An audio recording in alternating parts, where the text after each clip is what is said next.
as he knows that that was a chance he let slip. Back to the Catalan in the meantime.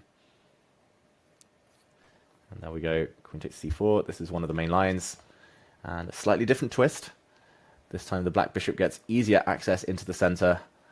And this is a very interesting line where black's bishop actually often goes over to g6, where it stays on the board a bit longer rather than some early lines where black gives up the bishop pair. And shake of the head from Jan. He still needs to focus, needs to forget that game. He needs to try and strike back here. He knows the Catalan better than Firouzja. He needs to use that. What do you make of the position now? Yeah, I think I actually like these positions for white because it's a little bit. I'm not an Catalan player myself, but I do love the bishop pair, which we just grabbed. So I have moves like e4. I can take rook d1. You know, I can be very flexible with my pieces here. The rook has an open a file too. I think piece activity wise, I feel very nice because you can create things. But black can play c5 at the right moment, try to open things up. Obviously, b5 would hang, but gotta watch out for that. So I do like white here. And if I'm Firouzja, I'm like, yeah, Jan is frustrated. You know, you want to keep that going for now.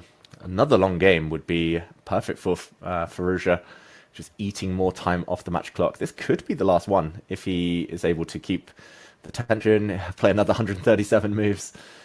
For now, the black queen comes out to hit the pawn in the center, getting ready for that c5 move you mentioned. This has a good reputation for black, just as in being rock solid, but never more than that. It feels like black's just playing for equality. And Firouzja with a bishop pair should be pretty content. 2 points up, minimal risk. Feeling good. If c5, there's d5. Maybe not, actually. I just saw b4. Oh, no, knight a4. Yeah, that's a nice idea. So it kind of postpones the c5 for now. Question is how to increase our piece activity. Or what is the plan now? Do we go e4? Yeah, e3. E3, bishop e1. That's clever. That's some Catalan stuff right there. You've been playing this opening a lot, David. That's just Mr. Catalan here. Peter Lecco used to tease me. Like I played a Grand Swiss, I think 4 white games in a row. I played bishop d2, bishop e1, and then I got the 2 bishops, and I ended up winning all of them. Just keep the bishop for later. Save the bishops. Okay. That's the key, guys. Every game, bishop d2, bishop e1. Keep the bishops 1-0.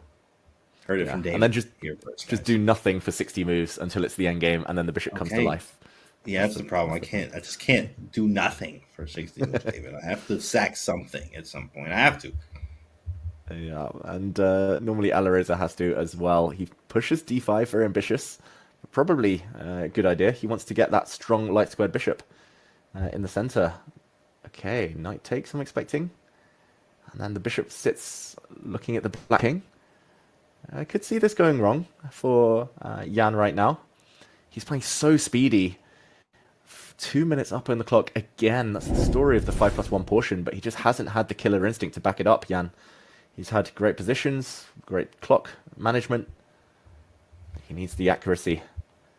And Alireza slows down yet again. Knight takes pawn. Okay, will we see the black knight come over? Yeah, knight f6. Let's get out of the way. A knight with the pawn takes. Yeah, this is okay. Is this how the Catalan? This what y'all be doing in the Catalan, David? Yeah, Catalan, it's a good opening. It's all about the light squared bishop. And here, big threats. The black knight has to move. Does it go into the center? Does it go back to a safe square? Maybe I would probably be inclined to go back just to sit on e6 to block the diagonal. But the bar starts getting a bit excited. Maybe a mistake by Jan there.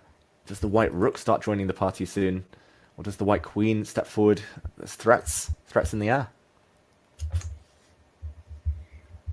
Absolutely love this idea. Yeah, and also stuff like rook a6, but that's pretty obvious with rook a6 to rook g6. Queen c2 is a little sneaky, you know, because you are hitting g6, but it's long range here. Long range. Black does have a threat to take on e2, so he has to weigh up his own ideas here, Alireza. But there was a bit of a grimace on his face. I don't know why he kind of frowned there, Alireza, because he's got a great position. Fantastic for white. Maybe at some point I'm going to try and channel my inner Jedi. At some point, king g2, rook h1, put something else on the h-file and checkmate. Takes a while. It takes a while. Oh, man, well, in a way. Okay, bishop f3. Wow, there was a miss. So, David, what was the actual, what was the engine move? Yeah, the engine move was actually rook to a6, and we could still see that the position's Rook repeated. Rook Oh, a6. I like it, but it's obvious. Like rook a6 is obvious. I want to go rook g6. Oh, maybe we repeat. but now Jan can force a draw. There we go, knight Okay. Yeah. d7. He gets at least